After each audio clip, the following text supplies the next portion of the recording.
Andrew. You're tuned into Millennial Talk on WCEG Talk Radio, Worldwide Community Empowerment Group.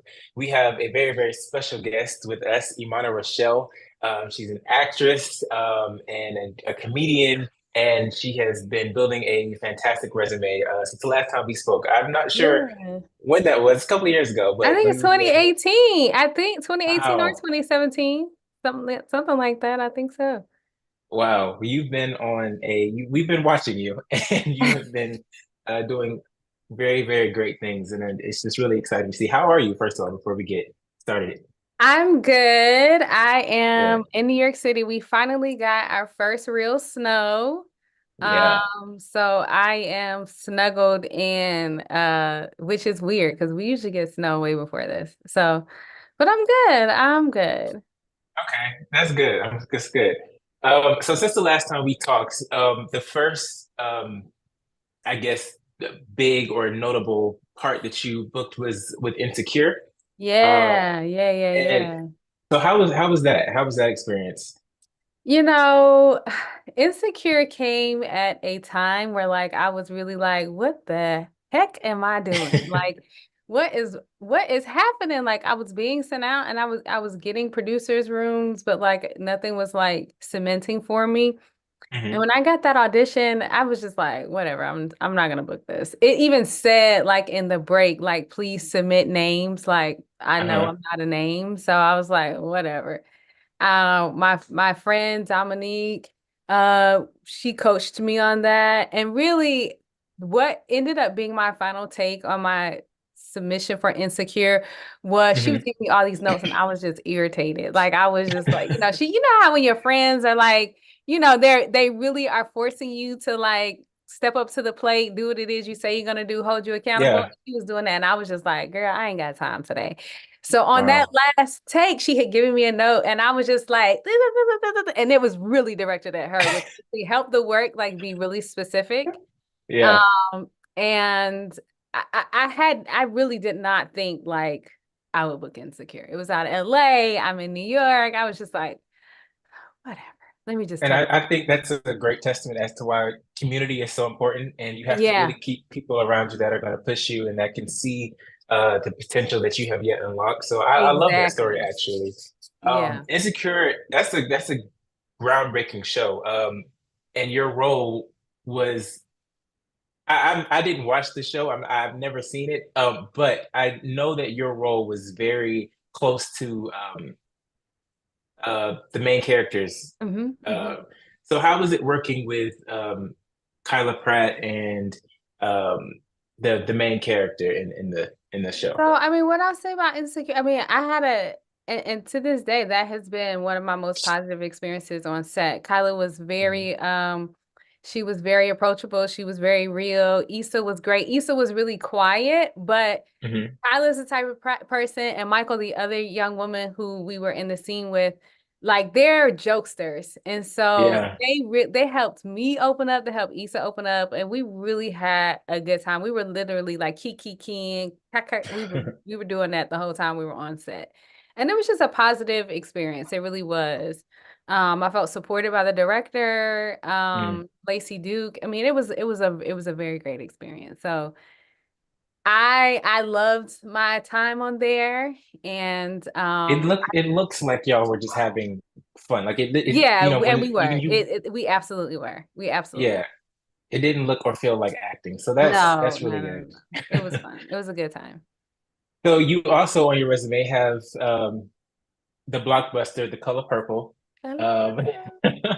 so do you want to tell us more about that? And because The Color Purple both and Insecure have a lot of significance in Hmm. cultural importance. Hmm. So tell us more about how you got your role in The Color Purple. So the Color Purple came. I had just closed an off-Broadway show, Mhm. and got the audition for it, and I was like, okay. I mean, I can hum a tune, but I'm not a singer. So I was like, oh, they don't bump their heads. Yeah. But it turned out that the role in the break, the casting team did let me know that it was a non-singing part. So actually, Mhm. initially, I auditioned for the role of Mama, um, and I was coming off a character that was really glammed. My audition was glam. And I got Hmm. the note to redo it again and to kind of focus on take away the makeup, peel away the makeup, and also I think I was playing the character with a type of with some joy. And Hmm. the direction was to really focus on like the somberness, like she's in an abusive relationship of mama. So I did another take, took off all the makeup. I even took off my wig for that. And did another take, and I was grieving the loss of my grandmother at the time, and I was Mm. using a blanket that she crocheted to really just ground me. You couldn't see it in the take, but it was in my hand. It was just grounding me in the take. And I still believe to this day that that was intervened by God. My grandmother brought me Mm. that. I started the emotional life just came. I wasn't pushing it. And I got the call or the email, whatever, a few weeks later that I didn't book Mama, but that I booked another character in the show. That and so I never this in the show, in the film, character that I play in the film, I never auditioned for her specifically. I auditioned for Wow. another character and then I was cast. So that was a gift. That was definitely a gift. Yeah, definitely. And I saw that you posted your audition tape for I the role did. of I did. I Celi's did. mother, which I think that's a beautiful. And The Color Purple in itself is a film about female empowerment. Mhm. And so, what messages or themes from the story resonate with you personally? I just think, continuing to persevere, finding your voice. I think as women, a lot of times in all industries, not just entertainment industry, it's easy to lose your voice because you're molding yourself. You're trying to be likable. You're trying to get the job. You're trying to be all these things. Hmm. And then, especially as Black women, we're told like, oh, if you demand a certain amount of respect, or if you ask things, or if you give advice, or things like that in meetings, then you're seen as like having a bad attitude or you're not approachable. So I think, Hmm. you know, it's traumatizing to see Celie go through what she goes through, but it is beautiful to see her find her voice and use her voice. Hmm. And then also I think is, you know, trauma is real. We live Hmm. in a world where unfortunately people are experiencing trauma and trauma looks different for everyone. And to also persevere through that, Hmm. to find your voice through that and to know that you are worthy regardless of your circumstances and things that have happened to you. Okay. And I know The Color Purple is an older movie. I actually just watched it. I watched the old version. Ah, People want to take my black card all the time, but it's I'm not gonna okay. take it. I'm not gonna take it. I'm not gonna take it. But I think it's beautiful what you and your cast and your crew were able to do with that film. I personally enjoy musicals, so I had a really, really good time. Oh, great, great. So moving between television and film can be challenging. So how do you adapt with acting and also, doing on stage Broadway work as well? How do you adapt with transitioning between the two different mediums? I'm gonna be honest. I think I'm truly just starting to like find like my voice in those transitions or like my comfort in those transitions. Because Hmm. in school, you're taught, oh, don't be big for film and TV. Don't be big for film and TV. You're not on the stage. And that gets in your head and you get trapped. And so then you start, and I have been subject to this. You start playing small, but it's not human-like, and Hmm. that's not going to get you the job. And there's this video that Denzel that I saw, I don't know, it's been floating around for a while. And he says, like, I don't if it's it doesn't matter if it's film, if it's stage, if it's TV, the story is the story, the truth is the truth. And Hmm. so you kind of have to get all of that out of your mind. Procedures are a little different because they're really fast paced, but Hmm. you still want to tell the truth. Like it's just Yeah. about your truth and not like other people's idea of what it is. You use the script as a guide and bring yourself to the work. And I think that's the most challenging thing is learning to bring yourself to the work regardless of what the medium is. And Hmm. that requires a certain level of vulnerability that I think we as people, because we're always masking, it's hard to like pull away that mask and like show myself through the eyes of this character. So, how do you prepare yourself for a new role? Because from what you just said, because I mean, I'm no actor, but I definitely have some things under my belt, and I've heard, the different approaches, especially when you're on stage versus in front of a camera. So, how do you prepare yourself? Do you do extensive research on the I do, character that you're yeah, playing? I Okay. do. You know, you always start with the script. You Yeah, always, yeah. uh, on TV, you don't always get the script. Hmm. But if you are given the script, please read the script because there are some people who don't read the script. So there's, Oh, you I show mean, up. I didn't say I was friends with them, but there Right. are some people that don't. So you always start with the script because it's going to give you information and you always want to know whose story is it? Hmm. Because yeah, it's my story because I'm in it, but who's the leading story? And how Hmm. are you serving that story? And I think Yeah. if you start with like those small steps, it'll help fill out your place in this world and what you're contributing to this world. Then it can get, more minute and what does my character need? What is my obstacle? In those scenes, but like a overarching, those are the best places to start. And and Hmm. and that's not going to change. You're right. You always got to read the script for film, TV, and theater. Hmm. You always got to know whose story it is. You always have to know what the need is. Now, Yeah. am I going to go on screen and be like doing all this on TV? No, but I need to find the truth because I don't know, maybe my character does have a twitch. Maybe Yeah. maybe there is something physical about my character. So just Yeah. finding a way to tell the story within the parameters that you're given, in terms of those physical parameters, in Hmm. a common sense way. Yeah. Okay. So outside of the characters that we've discussed, from Insecure and The Color Purple, what characters have you played in any projects that have given you the biggest challenge? Um, I would would you say? say the biggest challenge was a play I did written by Lynn Nottage, Ruined. Okay. And in that play, my character sings, and it's also based in the Congo. So there's dialect work, and that character is essentially raped. And so to date, that has been my most challenging role. Um, Hmm. but then in a lot of ways, it's been my most rewarding because it forced me to sing in front of people. um, and just kind of face my fears and Hmm. really try and find like my voice and then what lived experiences do I have that might not be exactly the same, but kind of relate to this woman's story. Hmm. So I would say to date, that has been one of my most challenging roles, and I would be open to revisiting her at this point in my career. I was gonna say, because you mentioned that you're not that well of a singer, but I mean, I would love to see, you actually do that maybe on the big screen I or can sing. I just get nervous. I get okay, so okay, okay. nervous. I I do. understand. I get it's like I don't know. It's different.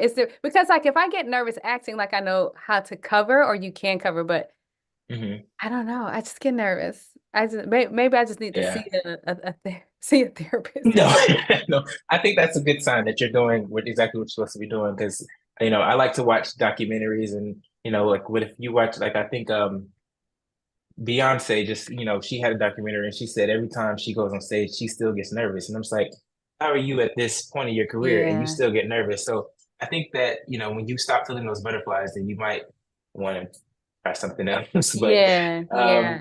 are there any specific genres or any types of characters that you have been drawn to that you haven't gotten the chance to play yet that you would want to play This is in the the one future? character, and people always ask me, why are you do that character? She's not even a big role in that play. Don't ask Mhm. me why. But uh I think it's Rita in Two Trains Running by August Wilson.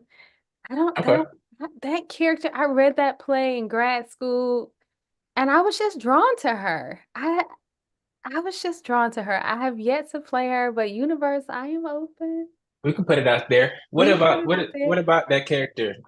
Like I what don't is it? know. Maybe it's Yeah. like maybe it's something about that character's vulnerability. Hmm. There's like a mystique about her. Um, yeah. It's just Okay. like one of those characters I've read and like I just like I love this character. I understand. I've I can relate to that. Yeah. Not, I mean, yeah. Um, among the various projects you've worked on, is there one that holds a special place in your heart? And if so, which one is the most memorable for you? You know what? You know what holds a special place in my heart? Uh-oh. Tell us. The one I ain't booked yet. Okay. I I love it. received the greatness from the one that is to come. Yes. I'm actually, I heard Taraji say that in a talk back. So Hmm. yes, the best role is the one I ain't booked yet. So the one I I ain't love that. yet. The Making next one. room for The next, let me not say the manifesting one more I ain't room. booked yet. I'm gonna say the next one. Absolutely. The next. And you're going definitely going to get a lot of opportunities Oh, from thank you. I everything that you've done so far. Yeah, absolutely. So I'm going to pivot a little bit away from film. I want to ask you about your Instagram comedy, if that's okay, because you you're very hilarious. Oh, thank So where you. do you draw inspiration from that? Child, everything is in the news. The news cycle. And the danger with drawing inspiration from the news cycle is that it goes so fast. It's Hmm. hard to keep up with. But I'm one of those people like when I watch a TV show or I'm watching a documentary where I talk back to the TV Hmm. and I'm like, well, that was dumb. Why would you do that? Yeah. So that's where all of that is like the commentary that I'm literally having in my head, even with Hmm. the writer strike. I'm having this commentary in my head, and I'm like, well, I might as well just make a little sketch out of it. Because I've been trying to Yeah. also honor, I don't want my creativity to rely on booking something, rely on someone saying, oh, you're good enough. And Mm-hmm. so I feel like my charge at this point in my life is to find a way to create my own work, to essentially like fuel myself. Hmm. And of course I want to book, but if you rely on that as your validation, like you will always be in a place of emptiness because they come, but you working. Yeah. And they might not come as fast as you want them. So that's really, and I've done stand-up comedy and the pandemic really like, I'm still afraid of COVID in 2024. Yes, I am. I am still afraid. You're not So alone. It's okay. it kind of got me from going in rooms, which like I need to get back up and go in rooms. But I was like, Yeah. how also can I feed my comedic voice? And that was Hmm. through, doing my TikTok and just all the foolishness that these people in the world be doing. I mean, it's a great outlet, and I think it gives you, in a way, posting Instagram reels and TikTok videos is an audition. You never know Yeah, who's that's watching, true. and That's so true. I feel like you get to express different, all your versatility. You know what I Yeah, mean? exactly. Yeah, I'm not just So one thing. Yeah, exactly. that's true. So before we leave, did want to ask you what advice would you give any aspiring actors or actresses um, that because the film industry and acting in general is not for the weak, No, as we no, just no. saw, and I also want to use this time to congratulate and give a hand to the writers and actors who did go on the strike last year. But what advice would you give to people who are just now starting their acting journey? I would say, well, if you're starting from like square one, like nothing, you never been to a class, you never been to anything, find a class, get in a build community, uh, and find out what you're drawn to, find out what makes you happy. But if you've been Hmm. on this journey for a while, because you Yeah. need it for some time before you start to, hear the phone ring. I just, I'm speaking to you because I'm really speaking to me. Just keep going. Um, Hmm. there are a lot of no's, and yes, there are more no's than there are yeses. But, show up for yourself. Be proud of yourself for just having the courage to do it, because there are a lot of people that don't. Um, Yep. Challenge yourself, create creatively, find your creative voice, even if you're in a writing class, even if creativity for you is cooking and that brings you joy. But Hmm. I encourage people, and I also working on it myself, like find your joy outside of this work, Yeah. outside of the big job, outside of the series reg, whatever, the guest star, find your joy outside of that. Because those moments can be fleeting. And so it can be, if you don't have that foundation when you're in the lows, um, when you're in those valleys, you can get lost. It's easy to Yeah. get lost. And so find your community, whether that be your birth family or whether that be found family. I think that that is most important and what will keep you going throughout the process. Because there's a lot of Okay. unpredictability. Like the whole industry was on strike last year, So Yeah. what are you gonna do during those times? Yeah. So Um, I also wanted to ask you, and I think this is important for everyone, but specifically, millennials, because I have this conversation with, people in my circle all the time. What do you do for a work-life balance? And how do you, yeah, take a breath, take it in. So, because work can become very overwhelming. We have to work so that we can eat and provide. So, but we also need to make sure that we have a balance so that we don't go insane. So what remedies or things do you do to kind of keep a balance and boost off when needed? um I do watch trashy television sometimes, like not scripted, but don't tell anybody that I'm an actor and I watch not unscripted. Because when I watch scripted, it's work. Not that Yeah. not that I don't enjoy it. I do enjoy it, but I'm gonna fast forward and be like, oh, what was that angle shot? Oh, what did he say? Hmm. I'm always like analyzing. But even though unscripted is scripted, like I can Yeah. just like sit down and just cackle and like not really care about these people or be like, oh, child, no, she did. Oh my God, it's so where, like so that is that can often be my relief. I Hmm. also like to sleep. That's something that I enjoy doing. And Hmm. spending time with my family. I Nice. had a great time over the holidays this past weekend. So family time is really important for me. So those are ways that I relax. I would like to say spa or nails, but I haven't done spa in such a long time. I do No, miss that's fine. so, if We anyone's put it in the atmosphere. yeah. So in your opinion, we were talking about, the music, the film industry. Do you see any positive changes that you've observed in recent years? And how do you see the industry progressing in the future? I mean, I do see, I mean, there's more, I mean, like last night was Quinta Brunson was the first Black Yes. woman to win lead in Yeah. what, 40 years? I want to say, don't 40, quote me.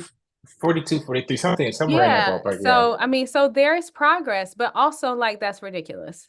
Yeah. I mean, the fact that that's even a headline in Hmm. 2024 that it's been that long and Yeah. there's no way that there haven't been quality Black shows on television, like, okay, that's what we're doing. Okay. Yeah. But perhaps we can keep this momentum going.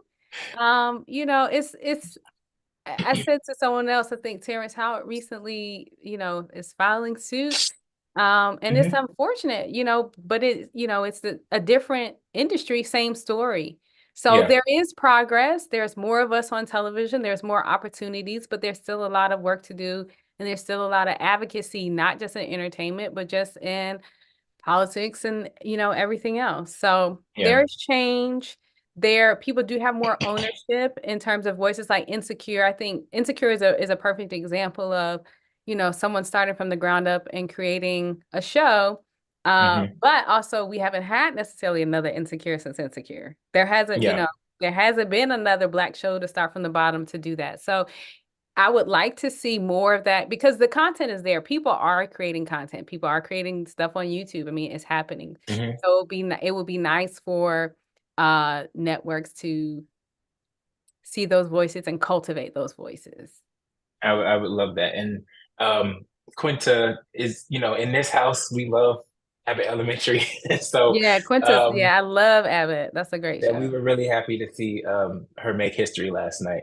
Um, Can you tell us about any upcoming projects or films that you're currently working on or excited about? Even like a just a small But little you know, thing. I cannot, I No cannot. exclusives. It's No, okay. no exclusive.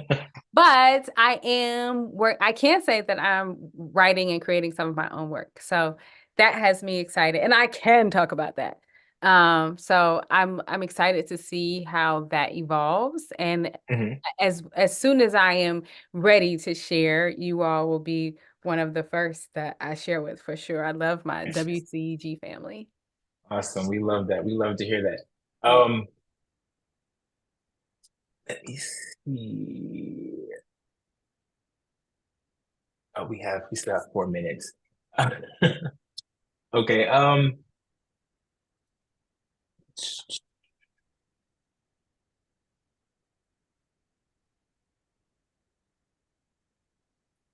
I didn't ask this yet, but are there any specific genres? Because I know that you like comedy. I do like Um, comedy. I yeah. do. So would you Um, could ever consider like a sitcom? would I ever consider a sitcom? Would I ever? I've already considered a sitcom. Yeah, I love comedy. I would absolutely consider it. Because sometimes the universe has to hear it. I would Mhm. absolutely consider a major network sitcom, television. Yes, multi-camera. Absolutely. I'm available. Yeah. But comedy.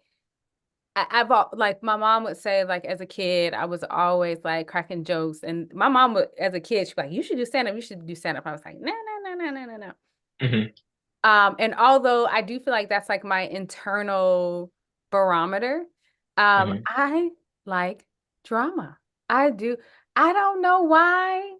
I don't know why, but I'm drawn to dramatic storytelling. Um, Maybe the vulnerability of it, although comedy is very vulnerable and comedy is very hard. Comedy is harder than people boo. I'm in a lot of ways, comedy is harder than drama. Yeah, especially, if you write your own joke and you think it's hilarious and then you hear crickets when you tell Yeah, it. comedy is hard. It is Yeah. not for the weak. Um, but What so about what about there an is action something, role? huh? What about an action role? Could we anticipate seeing Emana Rachelle in a Marvel movie? Oh, look, No? honey, you are sending me all the graces. I love, yes, Yeah. Marvel. I can be the your suit will be in or something, or I could be doing, well, I need a body double because I can't do no flips, but I can pretend. um Yeah. yes, I would love to do Marvel. I would never say no. there Yeah. Okay. I do have a list of no's, Hmm. but Marvel and sitcom is not one of them. Got you. And I think that, you said that grew up, you know, in a more of a comedic space and now you do drama, but I think that that is how most of the time it pans out for people who are in more so dramatic Yeah. productions. Well, yeah, like Niecy Nash, she did that Reno The 911. Dahmer. Yeah. Oh, Oh, well, yeah. I'm just saying she's like Reno 911 is what she became like most known for, and then she just won the Emmy for Dahmer. So that's a perk that, and that's night and day, you know. So that's a Well, I perfect. mean, yeah, and never put yourself in a box either. Yeah, So, absolutely, absolutely, absolutely. Well, I also am a narrator, so if people want to check out any of my books that I narrate, they're available on Audible. So I did want to also throw that out there. I also okay. do that, which is fun because I get to act in front of a mic and make lots and lots of voices. All right, thank you. Okay, so before we go, I just want you to have the opportunity to um, share your Instagram or Oh yeah, Facebook absolutely. handles so people can Abs find you. You can find me on all major platforms at EMANA Rachelle. And on Facebook, it's at Emana Rachelle ENT. So for entertainment. So yeah, I'm available and I do post. I'm very active on Instagram. And I try to like share on all platforms, but I'm probably most active on Instagram. And sometimes like if I see something, I have a little quip on Twitter or X. I'll I'll post it on X. Yeah, I'm not. Yeah, I don't. Nobody's doing that. Yeah. Yeah, but thank you, Emana. We appreciate. Thank We you always so love much for you having coming and me. visiting us here. I'm your host, Kyle Andrew, and this has been Millennial Talk on WCEG Talk Radio. Thank you, guys. Bye.